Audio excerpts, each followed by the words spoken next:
noite. Estamos iniciando mais uma live de perguntas e respostas. Esta noite vai ser respondida pelo Rogério Chaves. Então, nosso pensamento ao alto, pedir a Deus que esteja conosco, que nos abençoe nessa noite de hoje, permita que a gente aproveite ao máximo esse momento de reflexão que nós vamos ter com as perguntas que serão respondidas.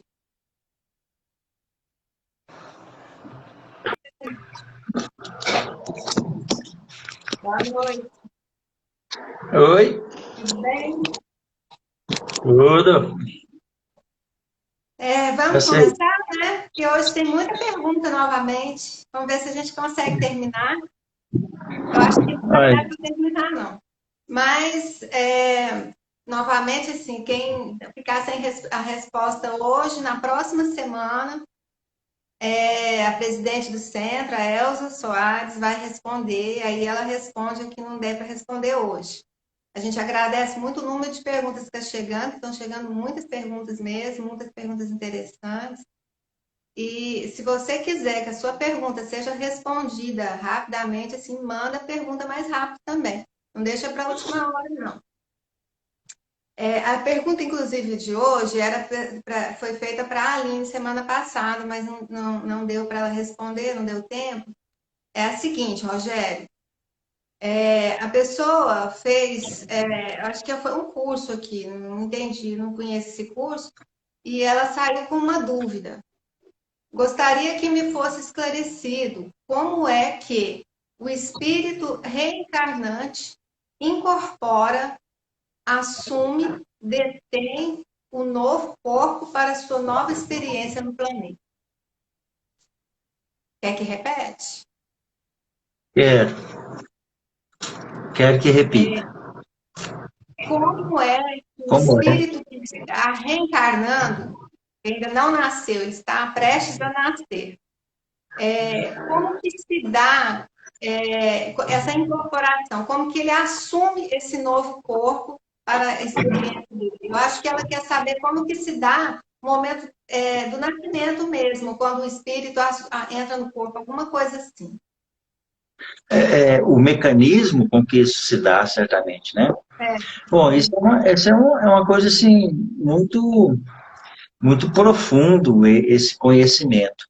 O que a gente sabe que está nas obras de André Luiz, essencialmente quando ele fala da reencarnação de Segismundo, por exemplo, ou no nosso lar, da reencarnação de Lísias, a gente sabe que no momento da reencarnação, o espírito sofre uma diminuição do volume do seu perispírito.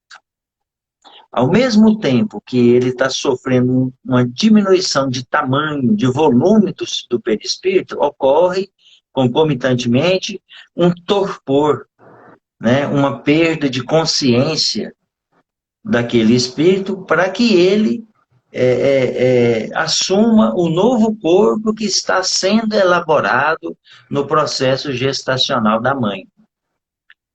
Esse torpor que acomete o espírito reencarnante tem a função de fazer com que ele esqueça o passado, as últimas reencarnações, para que ele assuma naquele momento ali uma nova vida, novos objetivos, e venha resgatar, segundo a programação espiritual dele, novos compromissos para poder estar quite com os compromissos assumidos em outras vidas e quite com a lei de Deus. A forma com que essa união do perispírito do reencarnante, que já está diminuída. A gente sabe assim que o perispírito do reencarnante diminui de volume, não se fala o quanto, eu não tenho conhecimento do quanto ele é diminuído para se ligar ao corpo. Mas a gente sabe que logo nas primeiras semanas de gestação, esse corpo, esse perispírito já se une ao corpo que está ali em formação. Logo, imediatamente. Não digo no momento da fecundação. Às vezes há casos em que o reencarnante Está ali, se a gente observa nas informações dos espíritos, o reencarnante está ali pronto para sofrer o processo de ligação com o corpo material, em formação, logo instantes depois da fecundação. E outros assumem esse corpo um pouco mais adiante, né? Alguns dias ou semanas após o processo da fecundação. Então, se o perispírito diminui de tamanho, eu cá comigo, aqui nos meus pensamentos, eu imagino o seguinte: o perispírito do reencarnante diminui até ficar do tamanho de um ovo, de uma célula, para que ele, através de processos que a gente desconhece, através do trabalho dos técnicos da espiritualidade, peguem esse perispírito e mergulhem ele na célula que está sendo formada. Esta célula é o ovo fecundado. O ovo fecundado é o óvulo, lá no ventre da mãe. Então, pega o perispírito e, por uma forma que a gente desconhece, né, embrenha, interpenetra uma coisa que está no mundo espiritual, o perispírito, e que é matéria, faz com que ele penetre, interpenetre uma coisa material, que é o óvulo. Então, esse mecanismo, eu não sei, desconheço essa informação, mas é através dos técnicos da espiritualidade, especialistas, né, no processo de reencarnação, pegam o perispírito e mergulham ele no veículo material, no óvulo. E uma vez ligado ao óvulo, o perispírito do reencarnante funciona ali, como diz Hernani Guimarães Andrade, como o MOB, MOB, modelo organizador biológico. Ele vai se tornar a forma que vai direcionar a formação do novo corpo. Mais ou menos é isso. A gente, para ter uma noção exata sobre isso aqui, Mônica, essa parte nossa aqui do nosso centro, chama-se Perguntas e Respostas, é muito legal, muito interessante para tirar dúvida das pessoas, assim, superficialmente, né? Para a pessoa não ficar com aquela dúvida absurda, a pessoa tem uma ideia um pouco mais formada sobre questões espíritas. Mas para entender realmente, para se familiarizar com todas essas dúvidas que são respondidas aqui, para se para ter um conhecimento um pouco mais aprofundado, tem que estudar, fazer os cursos que qualquer casa espírita, inclusive a nossa, disponibiliza. Para entender melhor. Essa pergunta foi de alguém que terminou o curso. Um curso sobre a doutrina espírita.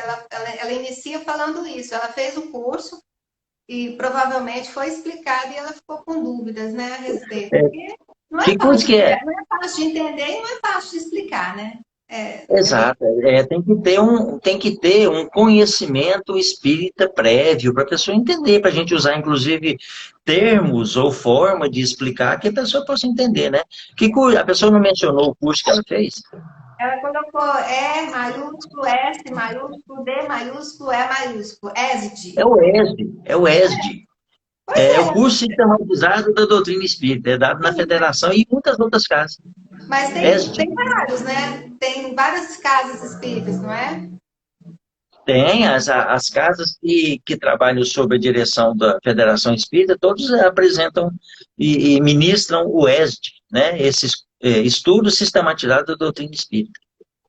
E às vezes a pessoa foi estudado isso lá e ela não ficou bem esclarecido, né, para ela, mas de forma geral é isso. Para a gente explicar um pouco mais profundamente, precisa ter um conhecimento um pouco mais profundo desse conteúdo espírita, senão eu vou falar coisas aqui que vai ficar na mesa, a pessoa não vai entender, né? Mas quem tem curiosidade, né, a gente convida sempre, fala, vamos lá para o Fabiano de Cristo, lá a gente gosta demais de estudar, e a gente aprende, a gente debate, dialoga, não é, Mônica? Mas com Estão certeza, se convidados. ela estiver assistindo, assim, eu não conheço quem fez a pergunta, se estiver assistindo, ela deve ter entendido a resposta. Foi muito bem respondida. Tá legal. A próxima pergunta é o seguinte: gostaria de entender melhor a vontade de Deus, o livre-arbítrio, a nossa ignorância e a nossa evolução. Nossa, eu também gostaria de entender a vontade. Nós estamos tão distantes, mas tão distantes de entender a Deus, ainda mais a sua vontade, né? Porque a gente, através das preces ou nossas questões íntimas, a gente pede a Deus aquilo que a gente acha que é bom para a gente, mas Deus sempre nos dá o que é realmente importante. Deus o tempo todo coloca na nossa vida o que nós precisamos e nunca o que nós queremos, simplesmente. Às vezes o que nós queremos é o que Deus tem a nos oferecer, para que isso sirva de potencial ou de oportunidade de progresso individual, né? Quando a gente fala progresso individual, são aquelas oportunidades que nos fazem tornarmos a cada dia pessoas melhores. Isso é a vontade de Deus. Com que nós, através do esforço pessoal e das várias oportunidades que surgem na nossa vida, nós venhamos a trabalhar as nossas questões íntimas, né? Como diz Kardec, o verdadeiro cristão, o verdadeiro espírita é aquele que luta diariamente para dominar as suas más tendências e as suas más inclinações. Então eu vejo que a vontade de Deus é essa. É a respeito de oportunidade que Ele nos dá para nós nos tornarmos a cada dia, através das experiências e da luta diária, pessoas melhores. A questão do livre-arbítrio é uma coisa maravilhosa que Deus nos deu. A oportunidade de escolher as coisas, de decidir se fazer isso ou aquilo. Junto com o livre-arbítrio está implícito a responsabilidade pelos atos. Sempre que nós escolhemos agir dessa ou daquela forma, automaticamente nós estamos assumindo a responsabilidade pelas consequências das escolhas feitas, né? Agora, essa questão de entender a vontade de Deus, nós estamos muito longe de entender. O que a gente sabe é o seguinte: Deus é o Pai maravilhoso, que nos criou para que nós crescêssemos e nos tornássemos pessoas sabidas, sábias, felizes. E isso é o objetivo da nossa existência. Né? Para isso, ele nos dá as oportunidades, que, embora muitas vezes a gente não entenda os desígnios de Deus, mas a gente tem que ter na mente, né, a fé, a certeza de que tudo que surge na nossa vida é vontade de Deus e serve para o nosso aperfeiçoamento individual. Quem perguntou sobre o livre-arbítrio, que se estiver assistindo também, assista a palestra de terça-feira passada, que foi feita pela Aline Velasco. Ela falou sobre livre-arbítrio, e foi fantástica, fantástica. Dá para entender perfeitamente o que é livre-arbítrio, todas as nuances, a questão de não ser absoluto.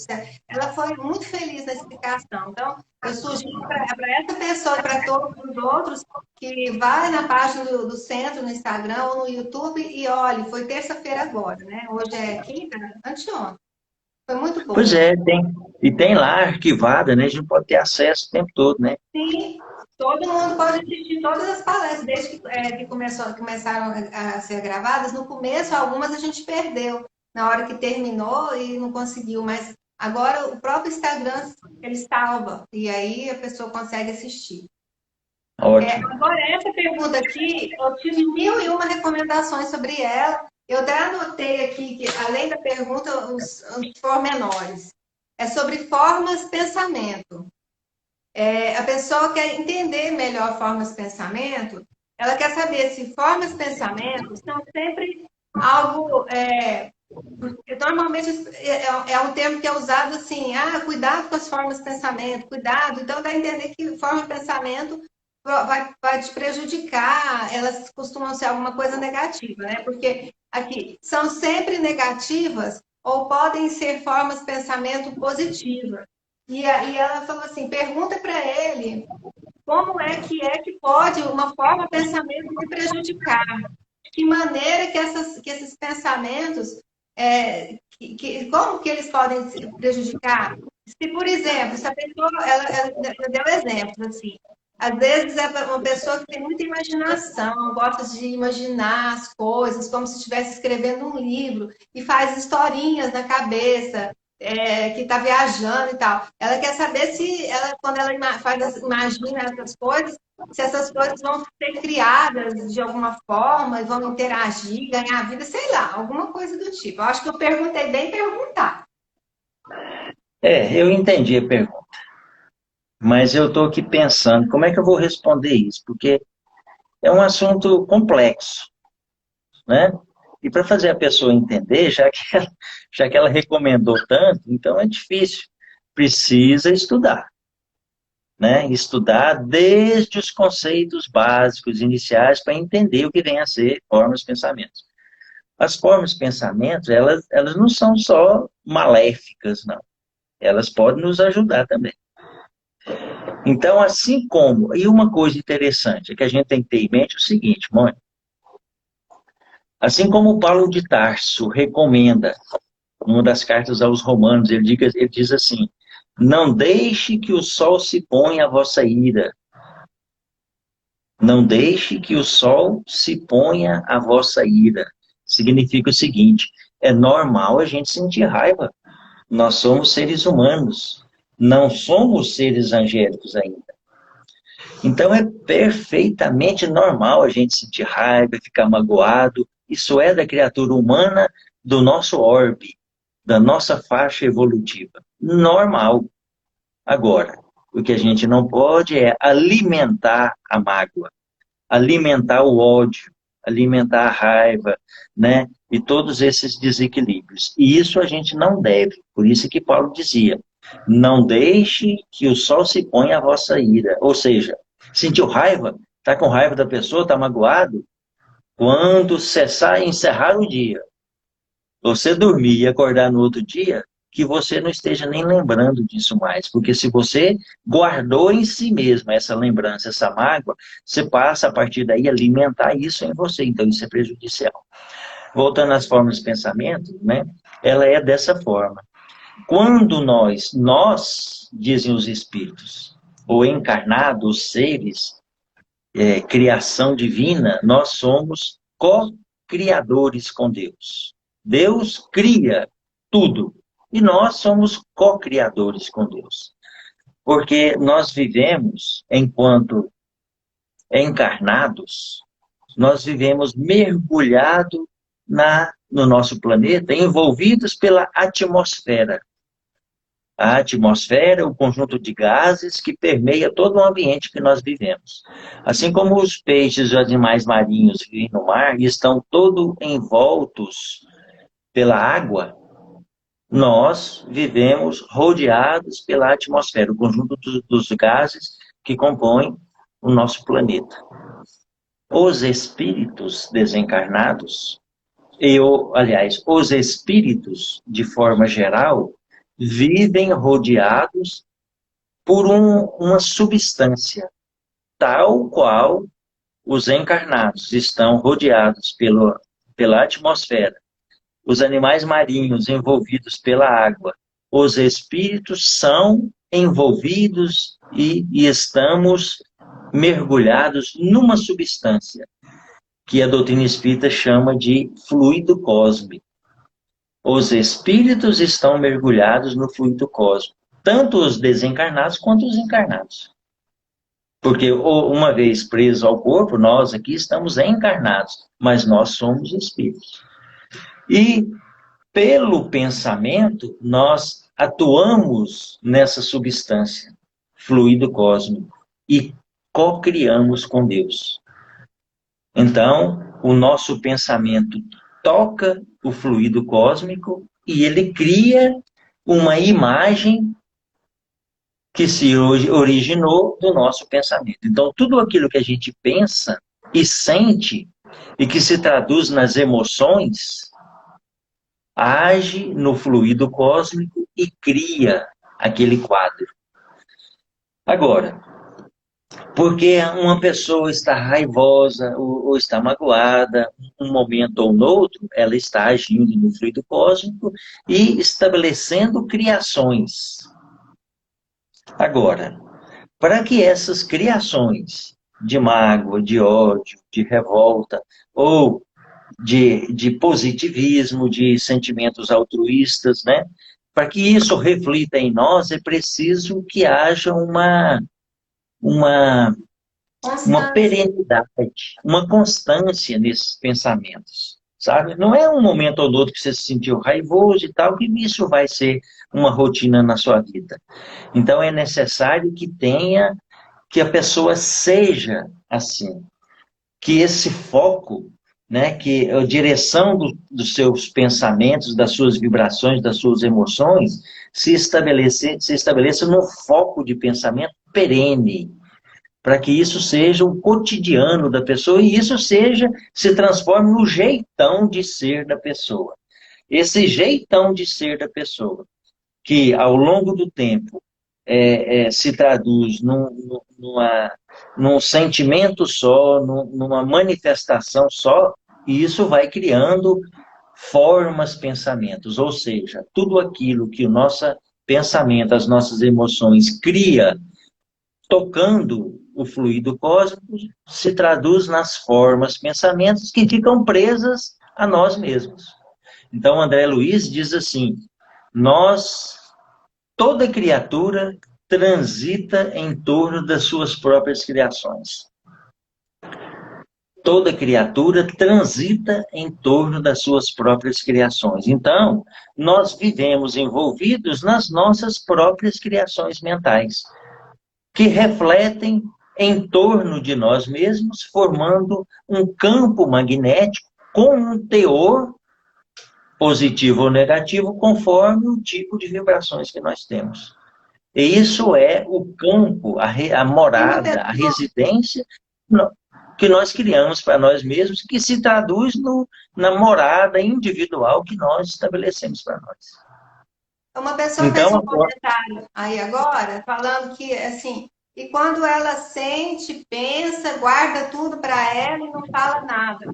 Eu imagino que ela está querendo saber se essa forma de sentir e pensar vai criar formas de pensamento. Acredito que sim, né? Se ela está repetindo esses pensamentos com constância e guardando tudo, ela está formando forma de pensamento, sim, concorda? tá formando formas de pensamento. As formas de pensamentos, elas são criações mentais nossas. Né? São criações mentais palpáveis que têm uma repercussão positiva ou negativa conforme o teor das nossas criações mentais, positivas ou negativas. Então, se a pessoa convive com isso, que tem uma rotina diária de ser alegre, altruísta, bonachona, então tudo isso cria formas, pensamentos positivas. E se a pessoa é magoada, ranzinza, irritada, né, ela cria formas, pensamentos negativos. E isso vai se familiarizando em torno do nosso ser, do nosso mundo íntimo. E, contaminando, contagiando, inclusive, a nossa aura. A nossa aura é a irradiação individual daquilo que nós somos. Né? Então, as formas de pensamento são muitas vezes prejudiciais para nós.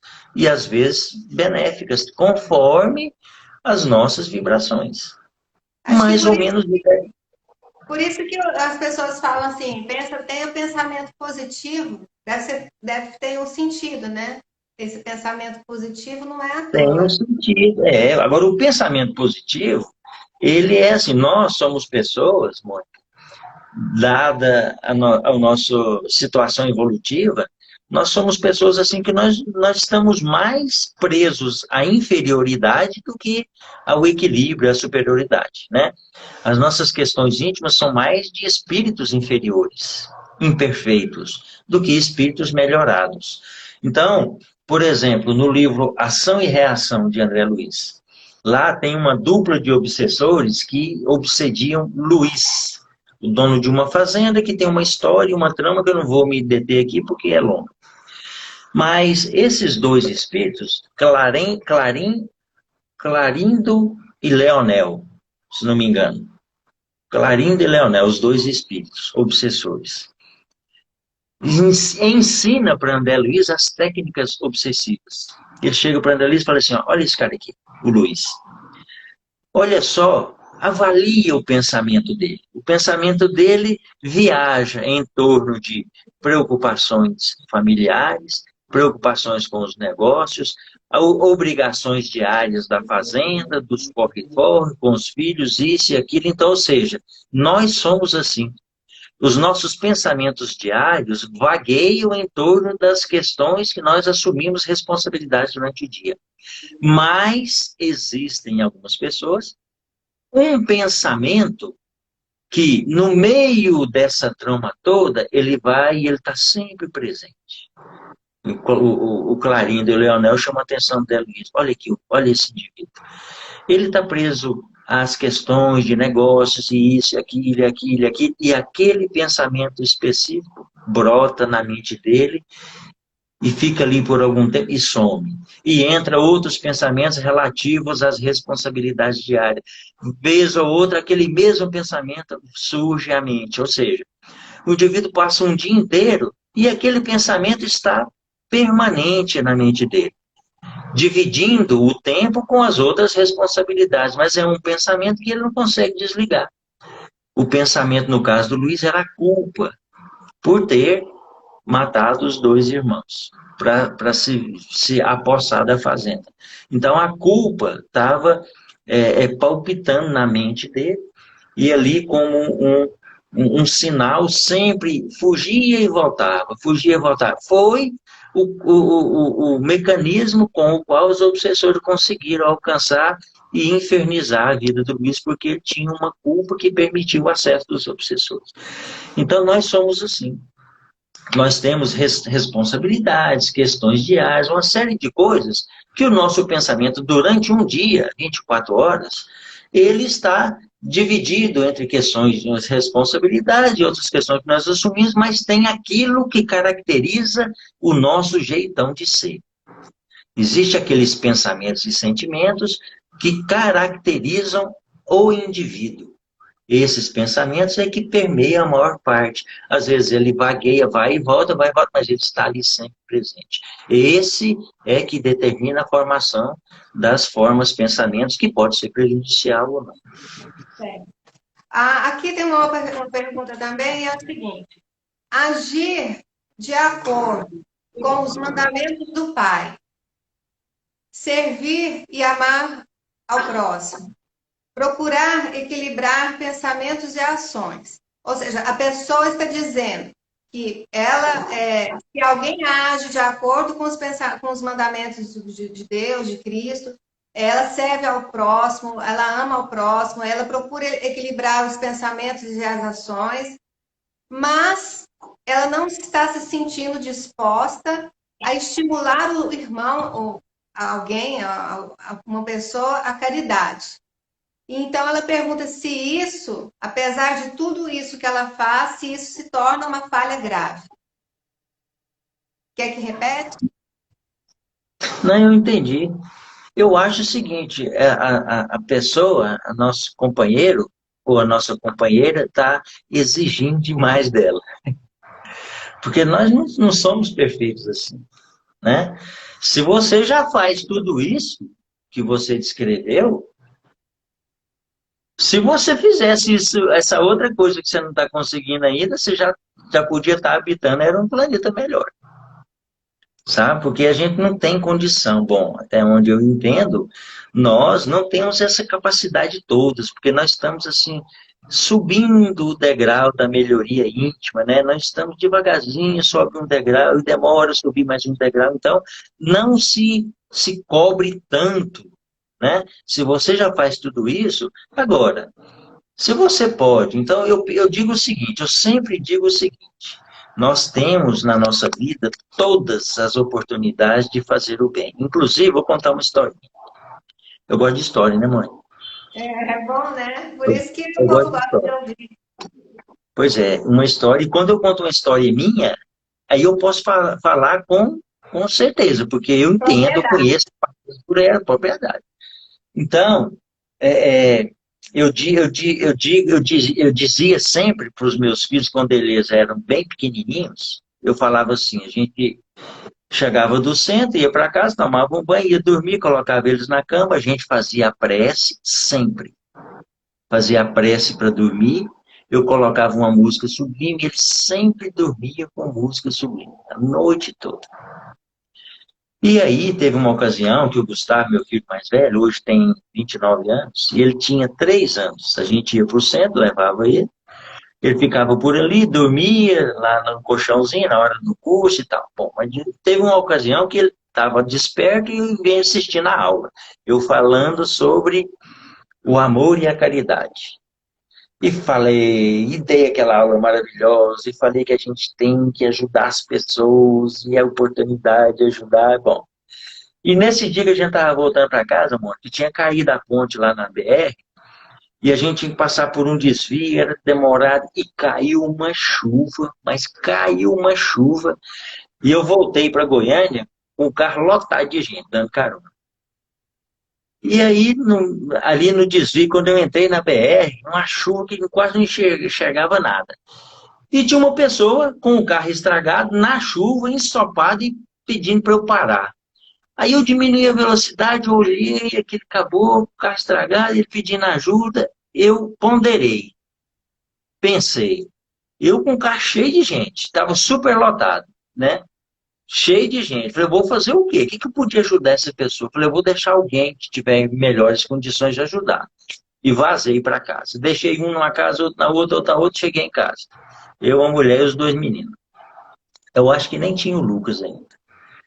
Cheguei em casa, o Gustavo tomou o banho dele, foi para a cama, deitou, fizemos a prece. Aí fizemos a prece, a hora que eu apaguei a luz, ele me chamou de volta. Eu falei, o que foi, filho? Ele falou assim, pai, você não falou que a gente tinha que fazer o bem sempre? Eu falei, sempre. Nós temos que aproveitar todas as oportunidades para fazer o bem. E aí, eu já estou falando agora para nosso companheiro que fez a pergunta. Nós temos que fazer sempre todas as oportunidades para fazer o bem. Respondi para o Gustavo. Aí ele falou assim para mim, mas você não fez o bem para aquele homem. E eu já nem lembrava que homem é. Falei, que homem, filho? Aquele homem, você não fez o bem. Eu falei, qual homem que eu não fiz o bem? Ele falou, aquele homem na chuva. Você não fez o bem. E eu parei, pensei, falei, realmente, eu não fiz o bem. E agora, como é que eu explico para uma criança de 3 anos que ele passou a tarde inteira me ouvindo falar que a gente sempre tem que fazer o bem e eu não fiz o bem, né? Porque nós somos assim, falhos e às vezes conseguimos, às vezes não conseguimos, às vezes temos oportunidades, às vezes queremos, às vezes não queremos. Mas sempre, e digo também, nós nunca devemos nos punir porque a gente não está conseguindo agora, mas nós devemos sempre nos esforçar para estar fazendo o que é certo e o que é bom. Né? Então é o que eu digo ao companheiro aí. Não, não se penalize por isso, mas se esforce a cada dia, porque uma hora você vai conseguir. E outra coisa da sua história que também é importante é que, mais uma vez, fica comprovado que o exemplo, às vezes, é mais importante do que a palavra, né? As crianças É, costumam aprender com o nosso exemplo. A gente para pode criança, falar e falar, mas principalmente. eles prestam atenção em tudo que a gente faz. E eles Tudo. acabam que são uma extensão da gente mesmo, né? E E, criança, principalmente. Criança Rogério, já que aprende. você está falando aí de uma experiência sua, você pode responder uma pergunta que é meio pessoal também, que a pessoa perguntou se você poderia contar como foi que você descobriu sua mediunidade. Uai, foi assim. Eu sou espírita desde neném. Meu pai e minha mãe eram espíritas. Eu cresci dentro do centro espírita. Meu pai me levava para evangelização infantil num centro espírita lá na Fama. Chama Centro Espírita Irmão Aniceto. Meu pai frequentava lá, minha mãe e eu ia para evangelização infantil. Conheci o Carlos lá, Carlos da Rosa. Está assistindo a gente? Oi, Carlos. Hã? Eu estou falando, Como é? Carlos, acho que está aí. Pois é, o Carlos, eu conheci o Carlos lá, o pai dele, os tios, né? O Luiz da Angélica também frequentava lá. Depois, 20 anos depois ou mais, nós nos reencontramos lá no Fabiano de Cristo. Cada um seguiu um rumo para outras casas espíritas e daí reencontramos lá. Bom, então lá no Irmão Aniceto eu frequentava a evangelização, aí o Luiz da Angélica, Luiz Antônio, tem a cabeça branca, né? E ele é praticamente da minha idade, mas eu conto para todo mundo que ele me evangelizou, né? Aí o povo acha que ele é muito mais velho que eu, porque eu fui evangelizado por ele, mas não é nada disso. Mas é porque ele frequentava lá também. Então, aí eu cresci dentro do centro espírita. E eu sempre estive no espiritismo. Eu sempre li demais. Desde quando era menino, já pegava os romances espíritas, lia, depois reli, e depois reli. E agora estou relendo tudo aquilo que eu já li. E cada vez que você lê mais, você tem uma madureza maior, você absorve um conteúdo que você não percebia quando você leu a primeira vez. Por isso que a gente tem que estar sempre lendo, né? Kardec, por exemplo. A gente estuda Kardec, a gente lê Kardec e acha que já leu o livro dos Espíritos, já sabe a doutrina espírita toda. Toda vez que você relê o livro dos Espíritos, você aprende uma coisa nova, porque você se torna uma pessoa diferente, melhor, mais instruída, e você consegue captar nas informações de Kardec do livro dos Espíritos coisas que antes você não conseguia perceber. Por isso a gente tem que estar estudando sempre.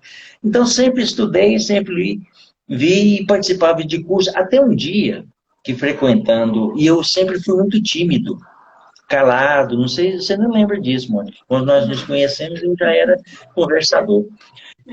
Eu sempre fui calado. Uma vez, na faculdade, eu tirei 0 num seminário, porque eu não consegui, não dei conta, não tive coragem de expor lá na frente um conteúdo que eu sabia tudo, mas eu, calado, tímido demais, não dava conta. Sempre fui caladão, quietão. Aí um dia, lá na casa de Eurípides, eu frequentava lá, com Wesley, e trombei num dos corredores com o seu José Lemes. O seu José Lemes era um médium, vidente e tal. E eu trombei com ele, falei, ô, seu José, desculpa, estou indo aqui. Aí ele pegou no meu braço, me puxou para trás e falou assim, ô menino, sua aura é verde, mas é muito bonita sua aura. Falei, mesmo, seu José? Ele, é. E tem outra coisa que eu preciso te falar. Você vai morrer de câncer na garganta. Isso acabou comigo, né? Falei, uai, como que uma pessoa fala isso para um menino? Eu tinha 20 anos. Falei, uai, é? Ele falou, pois é, você tem que falar. Você tem que falar muito, viu? Fazer palestra, falar da doutrina espírita, falar de Jesus, dar curso. Vai estudar para você aprender, ter conteúdo, para você dar curso, porque você precisa falar muito para da sua garganta sair coisas boas, para você anular esse processo que você tem aí no perispírito que futuramente vai germinar num câncer. E isso de lá para cá, eu fiquei com isso na cabeça, fui ao médico, fiz exame, lá para o videolaparoscopia, para ver se já tinha o tumor, não tinha nada, não tinha nada. E eu, curiosamente, Mônica, sentia um caroço na garganta. Sabe quando você toma um comprimido sem água que fica parado na garganta? Eu tinha essa sensação direta. Eu pensava assim, hã? Desde os 20 anos você tinha essa sensação? Tinha, já sentia isso, mas já tinha ido ao médico, não tinha nada. Aí eu pensei e falei assim, já é o câncer. Aí comecei a mentalizar o câncer, né? Não saía da minha cabeça o câncer na garganta, o câncer na garganta. Olha as formas de pensamento sendo criadas. Câncer na garganta, aí a forma de pensamento, quando a gente pensa, e o foco do nosso pensamento é uma coisa só, negativa, como nesse caso, ela se materializa. Então, pronto, ela ia formar o câncer por ação do meu pensamento, da minha vontade. Eu estava formando, materializando o câncer em mim mesmo. Até que eu entrei, parei, pensei, falei, eu tenho que parar com isso. Não existe câncer nenhum, eu vou fazer o que o seu José mandou. Né? Já tinha um conteúdo bom da doutrina espírita, um conteúdo doutrinário bom, e fui, arregacei as mangas e comecei a falar, dar curso, fazer palestra, e hoje agora o povo tem que mandar eu calar, porque agora não dou conta de calar mais. Tanto que eu falo, sabe? Mas isso teve um reflexo positivo na minha vida. Há tempos atrás, eu Eu preocupado com isso. E comentando com a endocrinologista espírita, amiga minha, falei, contei essa história para ela, falou assim, uai, Rogério, então vamos pedir um exame da tireoide sua. Falei, pode pedir. Aí fiz o exame, detectei 3 nódulos na tireoide. Um nódulo grande. Fiz biópsia, deu benigno. O nódulo médio, que está crescendo ainda, mas é benigno. Dá licença um pouquinho. Aí o terceiro nódulo pequenininho, ela falou assim, ó, nós temos que prestar atenção nesse pequeno. Porque ele está em crescimento, ele pode diferenciar para um nódulo maligno. Mas você está no caminho certo. Continua falando coisa boa que vai dar certo. Falei, beleza. Aí, depois para cá, eu nunca, em momento nenhum, me preocupei com mediunidade. Qual era a minha mediunidade? Se era essa, se era aquela? Nunca preocupei. Mas eu estava o tempo todo sempre envolvido com a doutrina espírita, com os estudos e com a assistência espírita. Eu acredito que a melhor forma de trabalhar a mediunidade, desenvolver a mediunidade, exercitar a mediunidade, não é recebendo espírito, é na assistência, ao lado do necessitado, ouvindo a necessidade do semelhante, do próximo, fazendo o que é possível dentro do seu alcance para auxiliar as pessoas, compartilhando com todos aqueles que necessitem de alguma coisa, das suas experiências, das suas oportunidades, ou favorecendo alguém com alguma coisa que você pode dar. É assim que a gente exerce a mediunidade. É assim que a gente desenvolve a mediunidade. Essa questão de participar de grupo mediúnico é importante. Tá certo, é importante. Receber espírito, incorporar psicografia, falar, psicofonia, tudo isso é importante, mas não é o essencial. Porque isso, Mônica, só existe de 200 anos para cá, com o surgimento da doutrina espírita, com a publicação do Livro dos Médiuns. De lá para cá é que se compreendeu esse processo todo e criou-se os grupos mediúnicos, para que os médiuns se reunissem e auxiliassem os encarnados com problemas e principalmente os desencarnados. Né? Esse processo só existe de 200 anos para cá. Mas como é que a humanidade fazia antes da doutrina espírita? Como que Deus socorria toda essa multidão de desencarnados perturbados? Obsessores, obsidiados. Desde que o homem está sobre a face da Terra, existem pessoas desencarnando, existem espíritos desencarnados povoando o planeta, existem aqueles raivosos, magoados, chateados, irritados, existem os espíritos, cada um com o seu problema e com as suas necessidades. Como é que Deus socorria eles? Isso prova que não há necessidade premente dos grupos espíritas. Porque Deus tem meios de socorrer e auxiliar esses espíritos que não sejam um grupo mediúnico. Aí alguém pode perguntar, ué, Rogério, tá doido. Então, para que serve o grupo mediúnico? Para que o médium, para que a pessoa nasce médium? Para que ela nasce médium e vai participar do grupo de espírita e do grupo de estudiosos e desobsessão para atender os desencarnados e os encarnados? Sabe para quê? Único objetivo. Deus não precisa de médium para socorrer os espíritos perturbados. Nunca precisou. Agora, as pessoas, os homens encarnados, nascem com a oportunidade da mediunidade para poder auxiliar a Deus fazendo isso e, com isso, melhorar a si mesmo. Então, a mediunidade não é um recurso que o médium bonitão, gostosão tem para ajudar as pessoas, não. A mediunidade é um recurso que Deus nos presenteia para que nós nos melhoremos. Então, é uma oportunidade para nós, uma vez que a gente fizer bom uso dela. Compreender? A Aline falou assim que é para me apressar. Aí eu vou te apressar. Deu um pane aqui, eu não... Ah, a Aline falou para eu apressar. Vou perguntar então aqui, uma pergunta. Do tríplice aspecto da doutrina espírita, qual você julga ser o mais importante? Não preciso nem pensar para responder. Para quem não sabe, a doutrina espírita tem 3 aspectos. Ela é ciência, filosofia, religião, ao mesmo tempo. O mais importante é o aspecto científico. É o mais importante.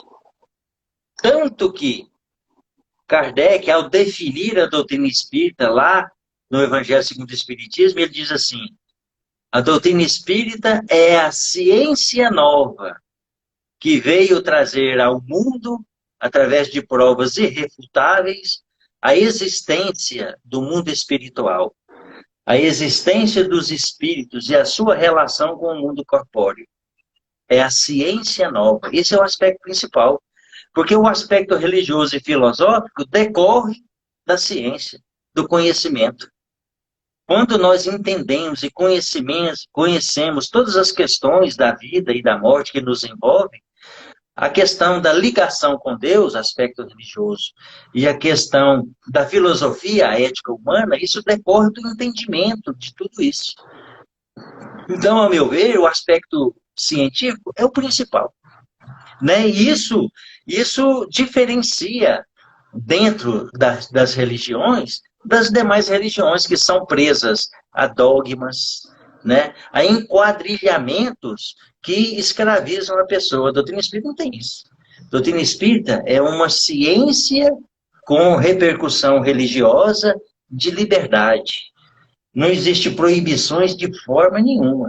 A doutrina espírita fala assim: meu filho, faz o que você quiser, agora assuma as responsabilidades. Interessante. Aí tem uma outra pergunta que fala assim: explique a máxima do Cristo que diz: conhecereis a verdade e ela vos libertará. Por que nós, espíritas, né? Nós todos, eu não sei se somos todos espíritas, né? Mas por que nós, mesmo conhecendo a lei de Deus, ainda persistimos nesses erros? Pergunta é essa. Conhecereis a verdade e ela vos libertará. Por que a gente, sabendo disso, a gente continua errando? Porque a gente não sabe. O entendimento das questões se dá de forma paulatina. Primeiro, a gente entra em contato com a verdade. Então, nós nos instruímos da verdade. Depois de tanto ouvir, e quando a gente movimenta os nossos interesses, a nossa vontade, no estudo e no entendimento dessa verdade, ela começa a fazer parte de nós, do nosso íntimo. Aí ela se torna uma virtude, porque ela está incorporada na nossa essência. Essa verdade está incorporada na essência. Todos nós que entramos em contato com a verdade e nós não agimos de acordo com o que nós já sabemos, isso é uma incoerência da nossa parte. Sabemos o que é certo e não fazemos o que é certo. É incoerente. Então, na verdade, nós não sabemos ainda o que é certo. Nós entramos em contato com a verdade, nós nos instruímos dela, mas ela ainda não faz parte da nossa essência espiritual. Quando nós... E porque no momento que se a gente aprende essa verdade, de que forma que ela consegue nos libertar? Porque você não é mais escravo de uma série de questões, né? Liberta por conta disso. Por exemplo, vamos dar um exemplo. Um exemplo bem simples. Muito simples, que eu adoro esse exemplo. Os indivíduos são escravizados à toa, né? Bartolomeu Bueno da Silva. Quem é esse cara? O bandeirante que desbravou Goiás, não é? O Anhanguera, que os índios apelidaram ele de Anhanguera, que em Tupi-Guarani é Diabo Velho. Os bandeirantes entraram lá nas terras dele e falaram assim: você entrega o ouro para a gente, senão nós vamos pôr fogo no seu rio. Os índios viviam da caça e pesca. Ele pegou um prato de álcool, ou o índio ignorante, e meteu fogo no prato de álcool. O índio, não conhecendo a verdade, dobrou-se diante da esperteza do bandeirante, que pôs fogo em algo, falando que era água. O índio olhou o algo, para ele era água. Tornou-se escravo do homem branco. Entregou todos o ouro e as preciosidades que estavam ali. Então, nós somos escravos dessas coisas. Né? Voltando ainda à questão íntima, as religiões, têm um papel fundamental no mundo. Qual é? Apresentar o homem a Deus. Esse é o papel da religião. E diz Kardec, se uma religião que apresenta você para Deus e não te torna uma pessoa melhor, ela não serve para nada, porque ela não cumpre o papel essencial dela, que é tornar a pessoa uma pessoa melhor. E aí, se uma religião está cheia de dogmas ou práticas exteriores que não têm um sentido íntimo nenhum e que não transforma a pessoa, escraviza a pessoa dentro de regras que não levam a nada, que não torna a pessoa uma pessoa melhor e que faz com que ela fique vivendo dentro de um mundo cercado por preceitos e preconceitos que não trarão, que manterão ela escravizada nesse quadro e impedirão o voo ascensional em direção à evolução. Dá para entender? Como que é, mais ou menos? Uhum. Hã? Eu vou entender. Nós Agora eu temos preciso... 4 perguntas ainda para fazer. E já são 8h22. Deixa eu só Eu acho terminar. que não vai... Oi? Deixa eu terminar essa só dizendo o seguinte, essa anterior, dizendo que nós precisamos de uma palestra, de 1 hora, para dar uma pincelada nesse tema. Conhecereis a verdade e ela vos libertará. Tá bom. Eu vou escalar uma pessoa para agosto para falar sobre isso. Doutor Rogério Chaves vai fazer Não, sobre... eu tenho em mente aqui uma pessoa melhor ainda para fazer. Depois eu vou te falar aqui. Uma pessoa melhor ainda para falar sobre o tema? Sensacional, sobre esse tema. Depois você me conta, então. Tá. Então, responde essa pergunta aqui, que essa é difícil. Então, por isso que eu te falei do tempo, que essa você vai gastar um tempo para responder. Eu penso, qual a diferença entre fluido cósmico, fluido universal e fluido espiritual, e para que cada um desses é usado? Como é que é? Fluido cósmico, fluido universal, fluido espiritual. E para que é usado cada um deles? Em que cada um deles é usado? Essa vai demorar demais para responder. Vou responder agora. Nenhuma diferença. Pronto, está respondido. Nossa, então, nenhuma diferença, é tudo a mesma coisa? E por que os livros espíritas fazem essa confusão na cabeça da gente? Isso são terminologias que faz uma bagunça na cabeça das pessoas. Fluido cósmico universal, fluido universal, fluido espiritual, é a mesma coisa. Deus criou, existe a trindade universal, a tríade universal. Deus, acima de tudo, espírito e matéria. Deus, acima de tudo, criador de tudo. Deus criou espírito e matéria. Tudo o que nós conseguimos imaginar que pode passar pela mente humana, que não é o espírito, é matéria. Tudo é matéria.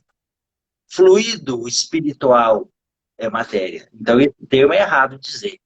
Fluido espiritual dá a ideia de que é um fluido dos espíritos ou do mundo espiritual, mas é matéria. Fluido é matéria. Certo? É uma matéria que foge do nosso entendimento, do nosso alcance, da nossa percepção, é imponderável, mas é matéria. Né? Então, essa terminologia, fluido cósmico universal, isso é redundância.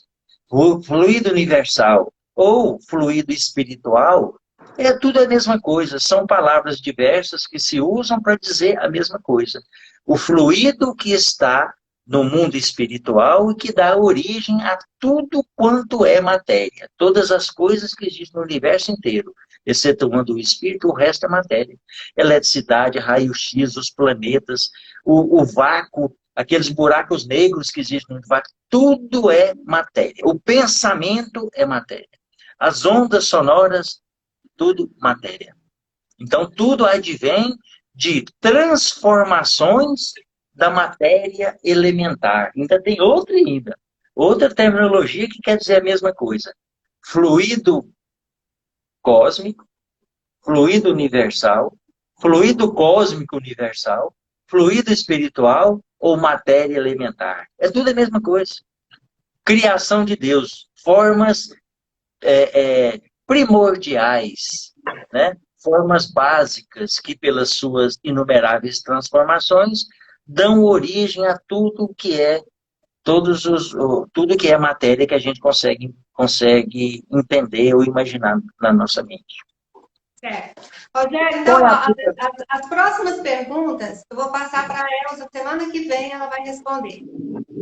Tá Porque bom. não vai dar tempo mesmo. E são perguntas boas e todas elas vão exigir um tempo maior para responder. Eu vou querer que você faça o encerramento, vai ter 2 minutos. Eu só quero antes convidar vocês que estão assistindo para sábado agora assistir uma palestra que será comigo com o tema solidão. Eu ficarei muito feliz com a companhia virtual de todos vocês que estão assistindo. E Ótimo. então, agora você, por favor, faz o encerramento. Com a graça de Deus, a gente vai conseguir terminar sem a. Eu acho que foi a primeira vez que eu vou conseguir fazer a prece. Vamos lá então, antes que acabe.